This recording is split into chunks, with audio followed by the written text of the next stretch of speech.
విద్యాశాఖ సమగ్ర శిక్ష ఉద్యోగుల సంఘం ఆధ్వర్యంలో విధులు బహిష్కరించి ఉద్యోగ భద్రతను కల్పించాలని సమగ్ర శిక్ష ఉద్యోగులు డిమాండ్ చేశారు. తమకు కనీస వేతనం అమలు చేయాలని ప్రభుత్వ ఉద్యోగులుగా గుర్తించాలని కోరారు.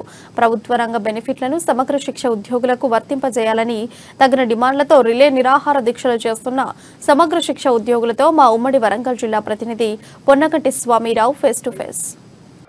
తెలంగాణ రాష్ట్ర ఉద్యమానికి ఆయుపట్టుగా ఉన్న విద్యార్థి జేఏసీ అంటే కాక యూనివర్సిటీ విద్యార్థులను ముందుంచి కూడా పోరాటం చేసి కూడా తెలంగాణ రాష్ట్ర సాధనలో విద్యార్థులు కీలక భూమితో పోషించిన విద్యార్థులు మాత్రం ఇలా కాకతీయ యూనివర్సిటీ విద్యార్థులకు అన్యాయం జరిగిందని చెప్పి కూడా కాకతీయ వైస్ ఛాన్సలర్ వెంటనే అరెస్ట్ చేయాలి అని చెప్పి కూడా రిజిస్టర్ కూడా వెంటనే సస్పెండ్ చేయాలని చెప్పి కూడా ఇలా విద్యార్థి జేఏసీ ఆధ్వర్యంలో కూడా కేయూ క్రాస్ దగ్గర వద్ద కూడా మొత్తానికైతే మనమున్నాము. ఇక్కడ ప్రస్తుతానికైతే ఇక్కడ మాత్రం మొత్తం అంటే జేఏసీ ఆధ్వర్యంలో కూడా భారీ బందోబస్తు నడుమ కూడా పోలీసుల నేపథ్యంలో కూడా ఇక్కడ జేఏసీ వాళ్ళ నేతలు అయితే ఇక్కడ ధర్నా చేస్తున్న నేపథ్యం కనపడతా ఉంది. మొత్తానికైతే ఇక్కడ మనతో అంటే పీడిఎస్ నుంచి విజయ్ కన్నా ఉన్నాడు. విజయ్ కన్నా అడిగే ప్రయత్నం చెప్పండి. ఇప్పుడు మీకు వీసీని ఎందుకు అరెస్ట్ చేయాలని చెప్తున్నారు, ఎందుకు సస్పెండ్ చేయాలని చెప్తున్నారు? ఈ రోజు కాకతీయ యూనివర్సిటీ పిహెచ్డి కేటగిరీ 2లో జరిగినటువంటి అవకతవకలపై అక్రమాలపై విచారణ చేయాలని చెప్పేసి వీసీని ప్రశ్నించినటువంటి విద్యార్థుల పైన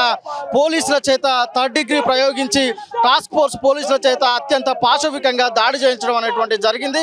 అట్లాగే అక్రమ కేసులు పెట్టడం జరిగింది. కాబట్టి వీటిని నిరసిస్తూ నిజంగా అక్రమాలు జరిగితే జరగకుంటే జరగలేదని చెప్పి వివరించుకున్నటువంటి వీసీ ఈరోజు విద్యార్థుల పైన కక్షపూరితంగా కేసులు పెట్టి నిర్బంధించడం అనేటువంటి ఏదైతుందో కాకతీయ యూనివర్సిటీ విద్యార్థి జేఏసీ పక్షాన అట్లనే కాకతీయ యూనివర్సిటీ విద్యార్థి సంఘాల పక్షాన మేము తీవ్రంగా గత 6 రోజులుగా మేము నిరసన దీక్షల్ని కొనసాగిస్తున్నాం.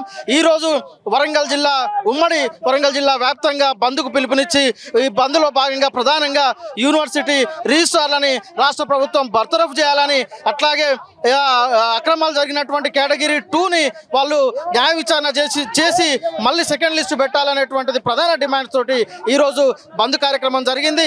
ఈ బంద్కు రాజకీయ పక్షాలు అదేవిధంగా వర్తక వాణిజ్య విద్యా సంస్థల వాళ్ళు అందరూ కూడా సంపూర్ణంగా మద్దతు ప్రకటించడం అనేటువంటి జరిగింది. వారందరికీ కూడా జేఏసీ పక్షాన మేము ధన్యవాదాలు తెలియజేస్తా ఉన్నాం. మరో కేయూ జాక్ నేత ఇక్కడ భిక్షపతి యాదవ్ ఉన్నాడు. భిక్షపతి యాదవ్ను అడిగే ప్రయత్నం చేద్దాం. తిరుపతి యాదవ్ ఉన్నాడు. తిరుపతి యాదవ్ను అడిగే ప్రయత్నం చేద్దాం. చెప్పండి, ఇప్పుడు మీకు పిహెచ్డి గ్రూప్ 2లో ఏం అవకతవకలు జరిగాయి? కేటగిరీ 2లో విద్యార్థులకు అన్యాయం జరిగింది, అవినీతి జరిగిందని వీసీని శాంతియుతంగా విద్యార్థులపై ధర్నా చేసి ప్రశ్నిస్తే అకారణంగా కేసుల పాలు చేసి విద్యార్థులపై దాడి చేయించినటువంటి వీసీ రిజిస్ట్రార్ను వెంటనే బర్తరఫ్ చేయాలని గత 6 రోజుల నుంచి మేము శాంతియుతంగా దీక్షలు చేయడం జరుగుతుంది. ఈ శాంతియుతంగా దీక్షలలో కూడా ప్రభుత్వం స్పందించకుండా, స్థానికంగా ఉన్న 2 మంత్రులు ఎమ్మెల్యేలు స్పందించకుండా సిగ్గు శరం లేని కేసీఆర్ ప్రభుత్వం తక్షణమే కేసీఆర్ ఈ అవినీతి వీసీ రిజిస్ట్రార్ పక్షాన ఉంటారా, విద్యార్థుల పక్షాన ఉంటారా? అసలు ఏ సమస్య లేకుండా వాళ్ళ ఈ ఉద్యమం నిర్వీర్యం చేయడం కోసం హాస్టల్ మొత్తం మూసివేసి పంపించిళ్ళు. ఇవాళ సకల జనుల బంధుకి ఇచ్చిన వరంగల్ జిల్లా వ్యాప్తంగా ఈ బంధు ప్రశాంతంగా జరిగింది. ఇప్పటికైనా ఈ ప్రభుత్వం వాళ్ళకి ఏమైనా సోయి ఉంటే, ప్రభుత్వాన్ని కాపాడాలా, విద్యార్థులకు న్యాయం చేయాలని ఉంటే తక్షణమే వీసీ రిజిస్ట్రార్ను బర్తరఫ్ చేయాలని కేయూ జేఏసీ నుంచి డిమాండ్ చేస్తున్నాం. Tirupati Yadav, KU JAC chairman. ఒక మన నేత పీడిఎస్ నేత ఉన్నారు. పీడిఎస్ నేతను అడిగే ప్రయత్నం చేద్దాం. చెప్పండి, ఇప్పుడు మీరు వీసీని కానీ రిజిస్టర్ని కానీ బర్తరఫ్ చేయాలని ఎందుకు కోరుకుంటున్నారు? దాదాపుగా తెలంగాణ రాష్ట్రం వచ్చిన తర్వాత టీఆర్ఎస్ ప్రభుత్వం చేతుల్లోకి యూనివర్సిటీలను తీసుకొని నిర్వీర్యం చేసే దిశగా టీఆర్ఎస్ ప్రభుత్వానికి సంబంధించిన మినిస్టర్ల తొత్తుల్ని ఇలా యూనివర్సిటీలో వీసీలుగా నియమించి విద్యార్థులు ఎవరైతే ఉన్నారో వాళ్ళ విద్యార్థి పాలసీస్ ఏవైతున్నాయో వాటికి వ్యతిరేకంగా ఇవాళ యూనివర్సిటీలో మొత్తం కూడా పాలన సాగుతూ ఉన్నది. ఇవాళ కాంట్రాక్ట్ అయితేనేమి, పిహెచ్డీలు అయితేనేమి, ఏదైనా కూడా ఏది చూసుకున్నా యూనివర్సిటీ మొత్తం అమ్మేసే వైపుగా ఉన్నది. ఇవాళ టీఆర్ఎస్ ప్రభుత్వం మొత్తం యూనివర్సిటీలను నిర్వీర్యం చేయడానికి కంకణం కట్టుకున్నది. దాంట్లో భాగంగానే ప్రైవేట్ యూనివర్సిటీలను తీసుకొచ్చింది అనే విషయాన్ని కూడా మేము దృష్టిలోకి తీసుకొస్తాను.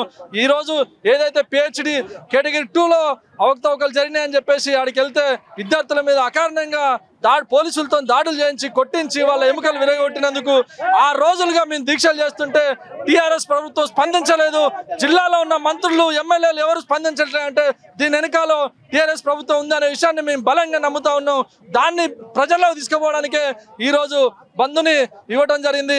ఈ బంద్ను ప్రజల్లో శాంతియుతంగా జరిగింది. ఈ బంద్కు ప్రజలు కూడా మద్దతు ప్రకటించారు. కానీ బలవంతంగా పోలీసులు మేము బంద్ చేసిన వాటిని వాళ్ళు బలవంతంగా తెరిపించే కార్యక్రమం పెట్టుకొని బంధు జరగలేదని చూపించడానికి ప్రయత్నాలు చేస్తూ ఉన్నారు. కానీ ఇవేమి జరగదు. ఇవాళ ఏం జరిగిందనేది మొత్తం కూడా ప్రజలు గమనిస్తూ ఉన్నారు. బీఆర్ఎస్ ప్రభుత్వానికి బుద్ధి చెప్పక తప్పదు. ఇవాళ జాకు నేతృత్వంలో కూడా ఈ మొత్తం ఉమ్మడి వరంగల్ జిల్లా వ్యాప్తంగా కూడా విద్యా సంస్థలను బంద్ పిలుపునివ్వడం జరిగింది. కేయూలో జరిగిన అన్యాయానికి అంటే పిహెచ్డి అడ్మిషన్లో కూడా అవకతవకలు జరిగాయి. వీసీకి దీనికి పూర్తి బాధ్యత వీసీ ఉన్ను ప్లస్ రిజిస్టర్ కూడా పూర్తి బాధ్యత వహించాలి. అప్పుడే మాకు న్యాయమైన డిమాండ్ నెరవేరినట్టుగా భావిస్తూ ఉన్నారు. కానీ మొత్తానికైతే విద్యార్థుల పైన కూడా విచక్షణ రహితంగా లాఠీ చార్జ్ చేయడం, వారి పట్ల దానికి సంబంధించిన సిఐ కానీ ఎస్ఐని కానీ సస్పెండ్ చేయాలి. అప్పటి వరకు కూడా పోరాటాలు ఉధృతం చేస్తాం, లేకపోతే దశల వారీగా చేస్తామని చెప్పి కూడా విద్యార్థి నేతలు హెచ్చరిస్తున్న పరిస్థితి కనపడతా ఉంది. కెమెరా పర్సన్ బాలుతో స్వామి, అమ్మా న్యూస్, వరంగల్.